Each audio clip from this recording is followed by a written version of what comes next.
Hello and welcome to the Bass Gradcast, a podcast by grad students for grad students from the Office of Graduate Studies in the Harry W. Bass School of Arts, Humanities, and Technology at the University of Texas at Dallas. I'm your host, Rachel Catlett, a humanities PhD student and research assistant in the Bass School. Here at the Bass Gradcast, we invite on Bass School graduate students to discuss their research, their journey, and their academic passions. Before our episode, I wanted to briefly mention that this episode with Bucky Lemons was recorded while Bucky was still a graduate student last spring. Bucky has since graduated and is now an alumnus, but I think the struggles he outlines and the advice he gives are still useful for many students who are currently contemplating graduation. Before we get to this episode's discussion with Bucky, here's some news and shoutouts. Welcome back all Bass graduate students for the spring 2024 semester from the Bass Gradcast and the Office of Graduate Studies.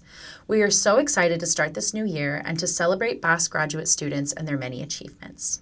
PhD students with prior experience as teaching associates have until February 3rd to submit their application materials for the Dean's Teaching Fellowship. This fellowship is a fantastic opportunity for later stage PhD students to gain some extra funding, get a semester free for research and dissertation writing, and to teach an upper division undergraduate class related to their research in the spring of 2026. Interested students should check their emails for detailed instructions on how to apply. The Bass Graduate Student Speaker Series lineup is already full for this spring semester, and we are very excited for presentations from our Bass graduate students. Make sure to mark your calendars for the following presentations. History PhD student Lisa Whitsitt on January 31st, Visual and Performing Arts PhD candidate Maziar Mahan on February 21st, Visual and Performing Arts PhD candidate Dalton Cooper on March 27th, and Literature PhD candidate Swati Anwesha on May 1st. My guest today is Bucky Lemons, a literature master's student here at UTD and the Bass School representative for the Graduate Dean's Student Advisory Group. Bucky's research interests focus on horror studies and the politics of film and literature, with an emphasis on Marxist theory. Bucky is also interested in theories of interpretation and genre studies. Bucky, welcome. Hello, happy to be here. Let's actually start by talking a little bit about your position on the student advisory board for the graduate dean. What does that look like? How do you serve our Bass School community in that position? Well, it was initially conceived of in last semester, so in the fall semester of 2023. I got an email from Bruce Schimmer, and it was, I guess, on behalf of Dr. Warren, who kind of, I guess, recommended me or whatnot. And so we meet twice a semester. So this is the first semester we're actually doing it. But we meet twice a semester. We met in February. We'll meet again next month in April. And then we'll meet again online in summer. But basically, it is just to kind of get a grasp of what can be improved in graduate studies writ large, and specifically from each school. Basically, we're kind of getting feedback from our own peers, just at really general. It could be very minimal stuff, but it could be stuff like, I know a lot of people are really curious about like the language programs, not only at Bass, but also in the political science departments.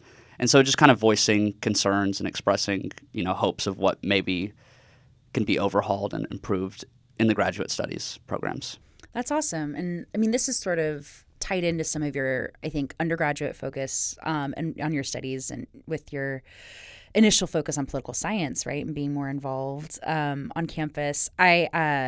You have kind of had a meandering academic journey, to say the least. Starting in poli-sci and in undergrad, and then going to your master's literature, and now sort of thinking about where you want to go next. You've branched out into film studies, and we'll talk about that a little more later. But I want to know how you sort of landed at this current intersection of horror and Marxist theory. What brought you here, and what do you find so compelling about that particular junction? Well, it's an amazing question, really, because I didn't really know what I wanted to do. I thought I wanted to do political theory when I was an undergrad, and I still think, in some nature, we're all kind of doing that when we're doing some sort of literary theory or art theory more broadly. But I always knew I liked horror films, and I liked really, kind of wonky genre films, and so I didn't really know that that was an academic discipline until my last semester at UT Austin, when I had a professor, Dr. Aldama, who is amazing. But he does comic studies, and I was like, wow, people do this. Like, this is a real field, and it has some traction behind it. And, the university supports it, and I thought that was really interesting. And so I kind of talked to him. I thought I was going to go to law school, believe it or not.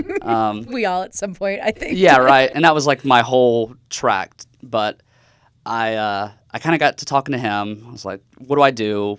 Basically, he kind of recommended me to go here because he knew some colleagues that he taught with at Ohio State. But so I was like, oh, I want to do like literature because that's kind of what he told me I should do. I didn't really know. And I'm glad I did it because I have a big interest in theory. So this was really helpful. But I wanted to, I'm not particularly taken with like horror literature in the way that I am with horror films.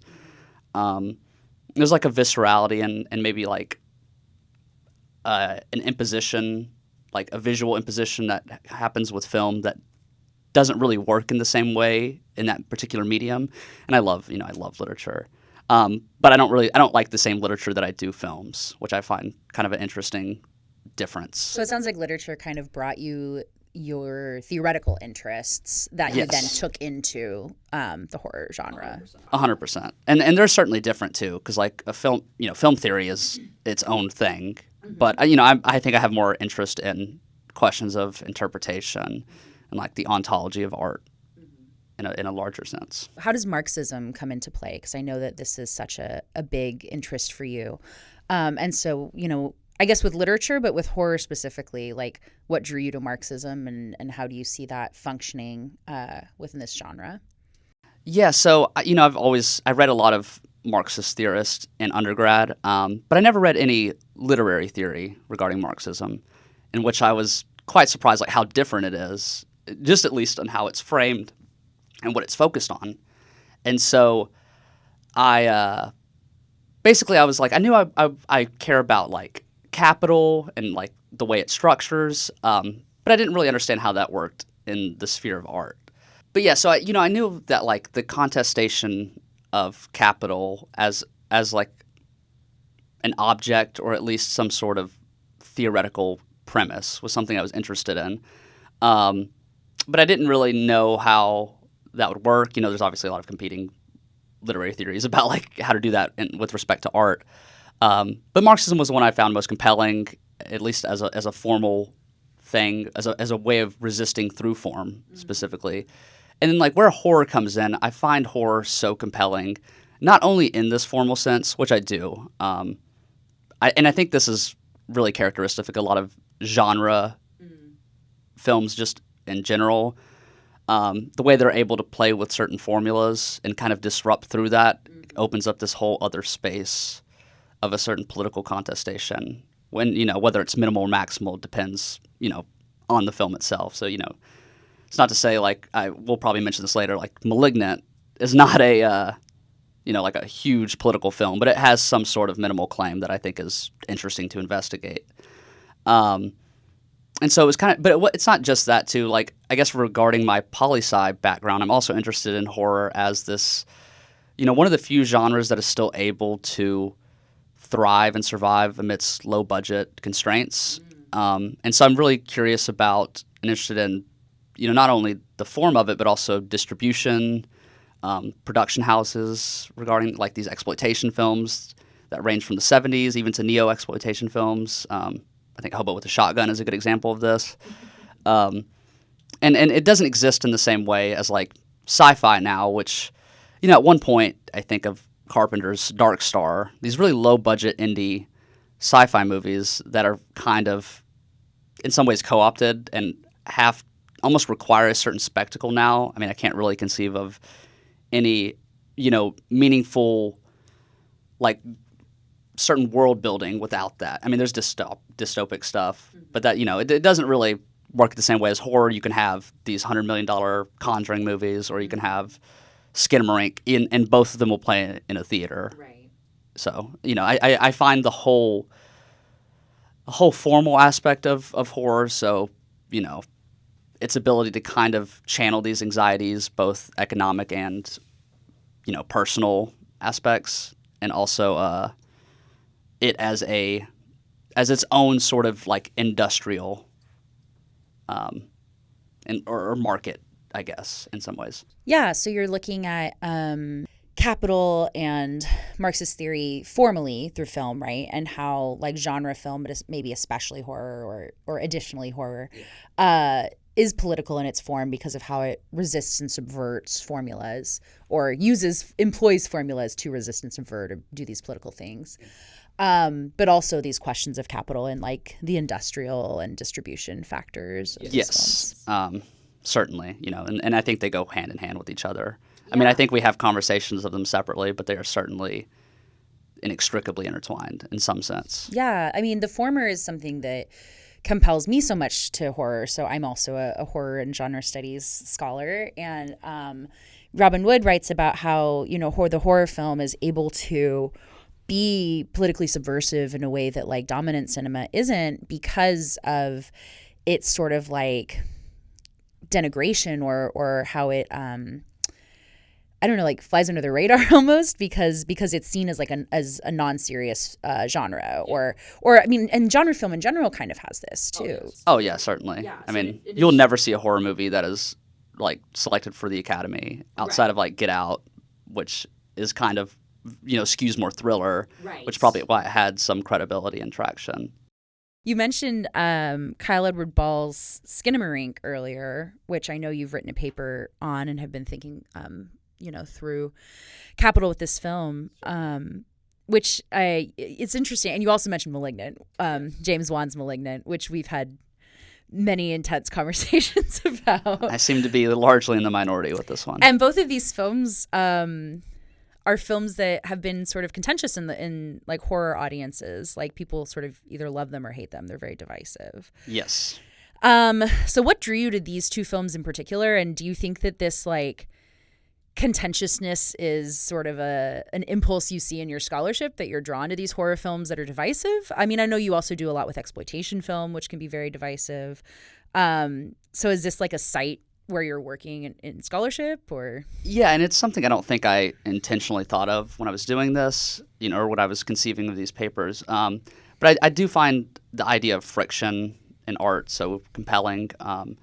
And, I think the worst thing for me personally that like a film can do is be safe. And so I'm much more interested in these big swings that are really contentious and divisive over, certain, I guess just tied in with Malignant, for example. Like studio horror has, for me, become so stale with certain bland reimaginings of like the same Conjuring universe, which I'm quite fond of the first two. And so like Malignant for me represents such a radical departure of style. You see it in the lighting, you see it in a lot of the blocking, that really kind of disrupts what I think we think of as studio horror. And so, and it's doing so by taking, or paying homage, I guess you could say that, but it's kind of riffing on a lot of this stuff of these past exploitation movies, Henenlotter, all of the giallo, you see that in the lighting, and it really is kind of, I think, at least like kind of castrating violence as and like this idea of fear as such a culturally like imposing phenomenon. So it's, we can't really be afraid of the nun in the same way anymore. Like it kind of loses its shimmer in some way, just the way, it becomes continuously overwrought and redone. And so for me, Malignant kind of represents that as like, where do we go after this point? At this point when fear, like a filmic fear is kind of diluted in some sense, specifically for this niche studio horror, big budget horror.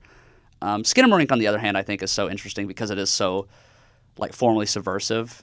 It's so the opposite of the spectrum too in terms of industrial factors. I mean, it's a teeny tiny made during COVID on like I think a $25,000 budget.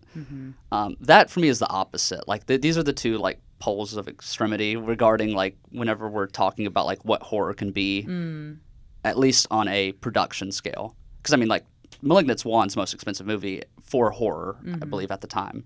Obviously, the Aquaman budgets are much larger. When you've got that superhero money, yeah, you can do whatever you want. You'll never be able to compete with that.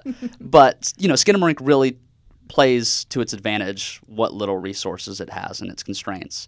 And it makes something so formally experimental that, obviously it was not going to play well with like half of the people who saw it, because it is so weird and in some ways like impenetrable. And so, I love, we were talking about this, I guess, before the podcast started, of like these people who have written about this movie, because it is, there's so many fascinating qualities, regarding spectra, like the spectral aspect of it, it as like a containing like institution, the house specifically. So I think these are really like rich texts, for lack of a better term, because they're such a singular visions of something, not necessarily from like a director per se, like an auteur, but like of the moment that they're trying to kind of. Yeah, and kind of like of what horror can do. Yes, like the moment they're trying to kind of interrupt. And that's what I find so fascinating about these movies. So what drew you to this niche? Like how, in a more meta way, thinking about like your career, how did you notice that this was becoming like your point of interest? And how did you see that you were like, okay, this is where I'm being drawn, like theoretically and in terms of like the objects I'm interested in?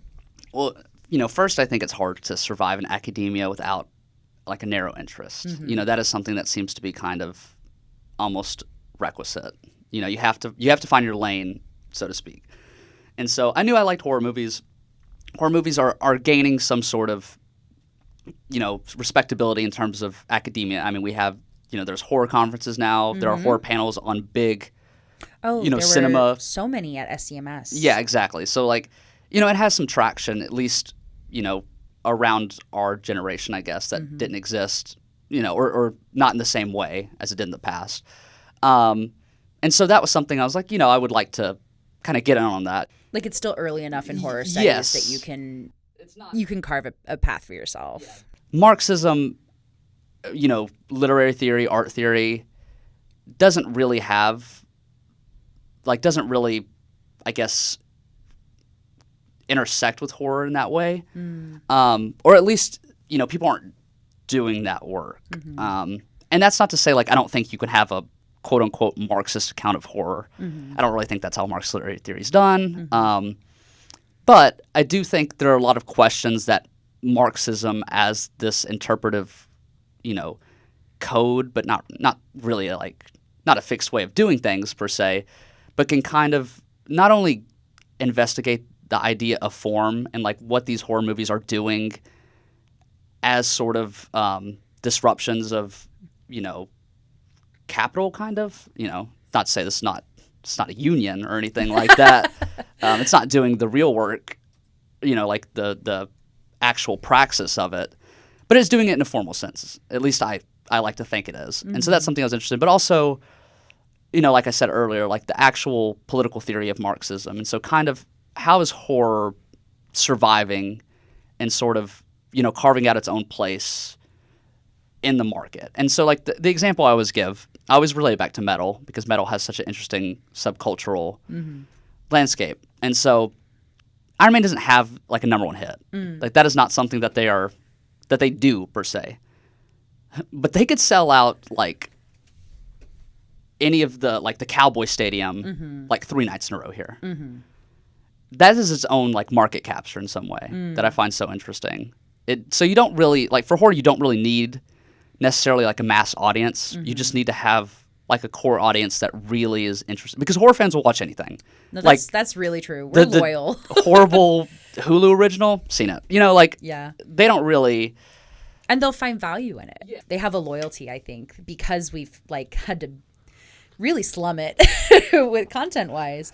And now with, so-called elevated horror, which I'm sure we could record 3 other podcast episodes just talking about. Would love to talk about that at some point. But with this idea right now that people, and this makes me so mad because people now we're like, oh, horror like means something now. Yeah. And it's like horror has always meant something, even when we were slumming it with the terrible Hulu originals. 100%. Like, and it's something I'm not going to go like in depth on elevated horror, but like I do think that's interesting. It has some sort of weird categorical thing going on with like, you think of The Witch, Hereditary, like these A24 movies that is not like quote unquote elevated. Like obviously that's a very poor way to phrase it, but it does have something like some unity or commonality in them, I think, as like a formal thing that I wonder if we could actually like work through at some point. Like, sure.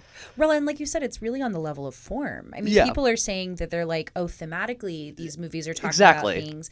And I'm like, the things they're talking about are things that horror's been talking about since its inception. Forever. I mean, when people were like, oh, Get Out, at last a movie about race, I was like, well, first of all, Jordan Peele would object to that. Oh, yeah. He's directly in conversation with, past horror films about race. 100%. And so, like you said, I mean, really, when we're talking about elevated horror, I'm not going to let us divert too much because I could talk about this so much. But it's a question of form. And I mean, absolutely. And even these so-called bad horror films, or this content that like horror fans have had to put up with, or even classic horror films, like I think what draws horror fans to them, like you said, what creates that loyalty is that they are saying something, that they're politically engaged, even if they're not politically engaged in a like conscious surface way. And I also think, like I definitely agree with that. And I also think it's a large thing of like subculture. So something that has been like labeled as disrepute, that is kind of like a bonding effect in some ways. That in culture. So like, people do think a lot of these movies are like kind of an affront to,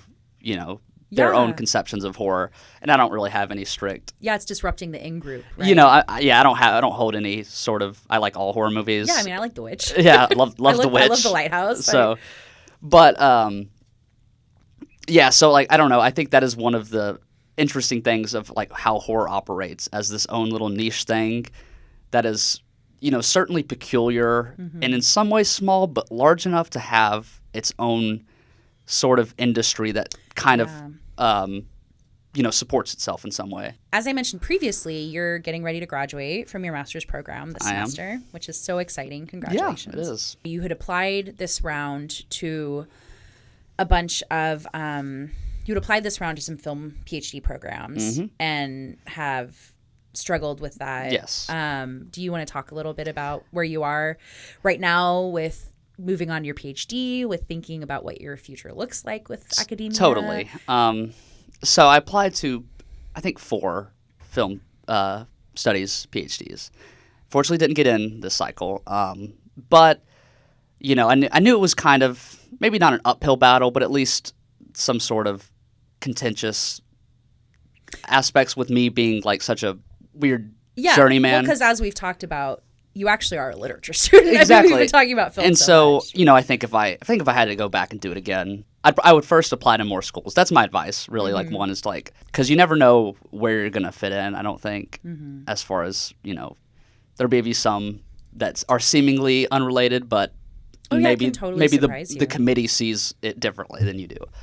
But I would also apply to literature as well, because I think that's something that I'm interested like equally in as much as the theoretical aspects of my work as I am, film as a medium. And I think literary theory or literary studies tends to skew more theory-based on average. Yeah, and the theory's a little broader. It's less about like the form of It's more art theory film. and aesthetic theory than anything.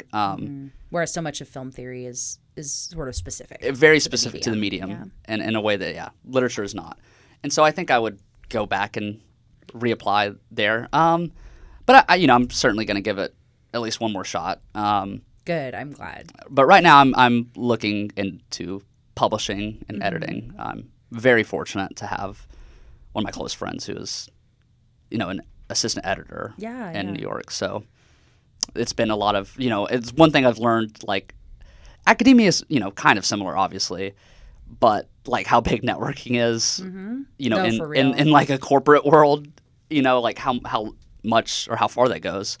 And so I'm very thankful to get like contacts with some of my favorite book imprints, and so now I'm kind of building connections and hopefully getting the ball rolling before I graduate. And I'm like, oh no, what do I do? If there's one thing I can impart upon like any other younger human being than me is that, you you need to make and use connections and maintain connections. I wholeheartedly agree. Whether that's in a professional or corporate space, or whether that is in academia. I mean, 100%. There's no place that's not relevant and important, and it'll bring you opportunities, and you have to not be afraid to try to take those opportunities just talk to people. Really, it's not anything, and I know because I've totally felt this. It can be grueling to approach people. People want to communicate, especially in academia. These people want to talk about their work. Yeah, and they want to talk about your work. Yes, actually, and they want to have these, this discourse around things that they're, the Venn diagram that y'all both fall in. Yeah. So it's a lot less, terrifying as it may seem. Yeah, well, and they're always wanting to make opportunities for both of you. Exactly. I mean, for you to, whether that's publishing together or just talking, sharing ideas, 100%. And projects, what have you, people want to do that. If I was to kind of talk to people that are going through this admissions process, just to kind of try to get to know professors beforehand that you might be applying to, they might be interested in, and also just to kind of really just go for it, kind of shoot your shot at some of these places that seem maybe not wholly aligned with your interest, but may have a sort of, few connections with it. Yeah. Well, like you said, too, you don't know the scope of that program the way that the committee does. Exactly. So they might look at your application and be like, oh, this person would fit in so great with this other student who's here, or this professor we're getting ready to hire. Exactly. Or, and professors are always changing their kind of emphasis. Yeah. So they're, they may be working on a monograph of something that that you're not even aware of. You have no idea that exists. And then so that would be mine, just to really kind of spread your wings, see what sticks, because you really do never know. Yeah, no, I'm so grateful that you're willing to talk about this, because I think that it's hard for us to. I think when we think about the state of academia and trying to find and make opportunities, whether that's in the job market or in PhD programs as we're moving forward. I feel like there's this binary of either us just being really optimistic and not recognizing that the state of the field is rough for, making a spot for yourself, or just total despair. No, I mean, how grueling it the certainly is a combination of both, often at the same time. Yeah. So, I mean, I always knew this, I mean, I'm a first generation college student. I always knew that this was going to be an uphill battle. My whole kind of journey was going to be a little weird and idiosyncratic in some ways. So I'm not, you can't let this defeat or demoralize you, because rejections happen, and that's just a part of it. You learn from it, you hope to get better and improve. That's something I hope that anyone is interested is you want to get better at what you're doing. Yeah. And I know certain writing samples or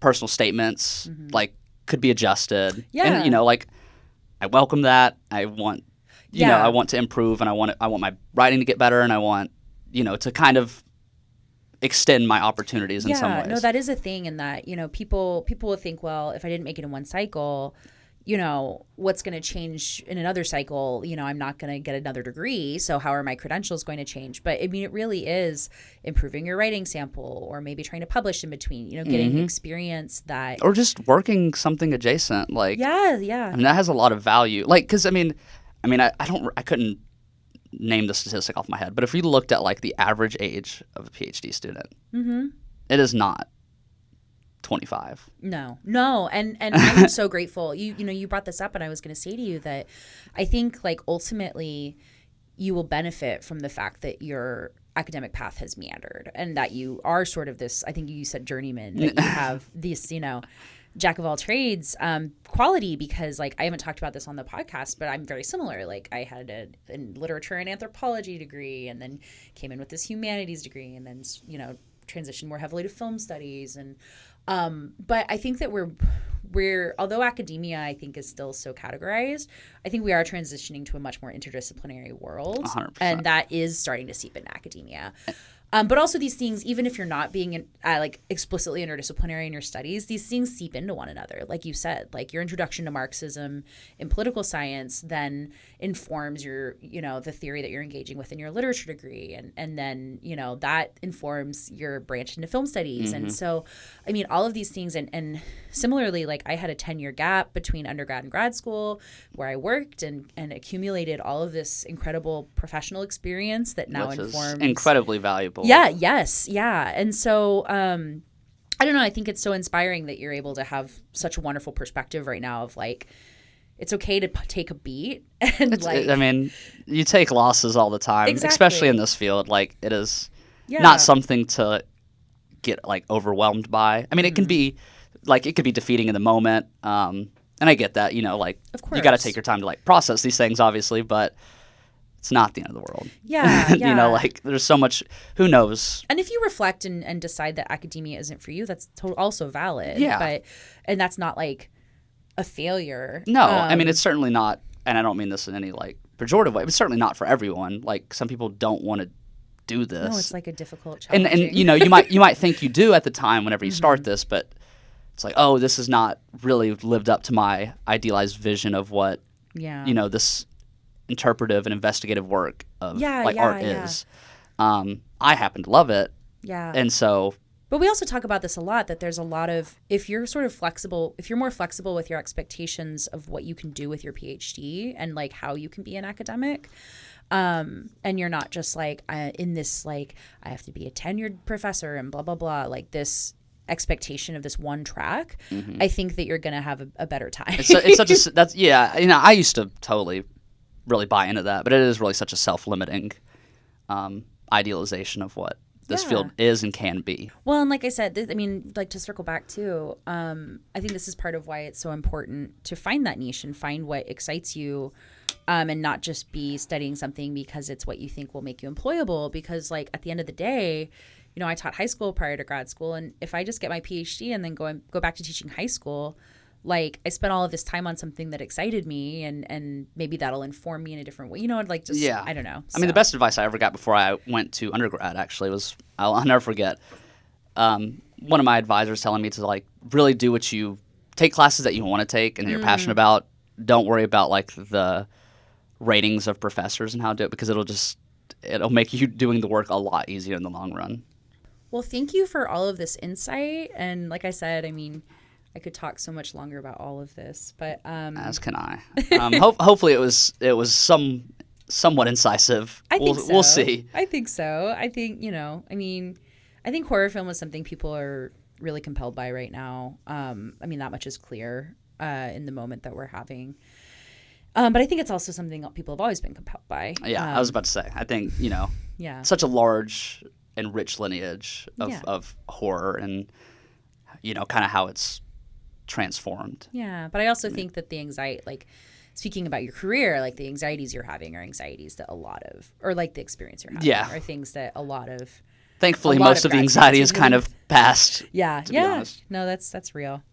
Thank you so much for your time. Well, thank you for having me. I had a blast, honestly. Really. The Bass Gradcast is a production of the Office of Graduate Studies in the Bass School of Arts, Humanities, and Technology at the University of Texas at Dallas. Our cover image was designed by Humanities PhD student Rachel Catlett. Our theme music is Prime 8 Party by Humanities PhD student Greg Shows. This has been the Bass Gradcast. Thank you for listening.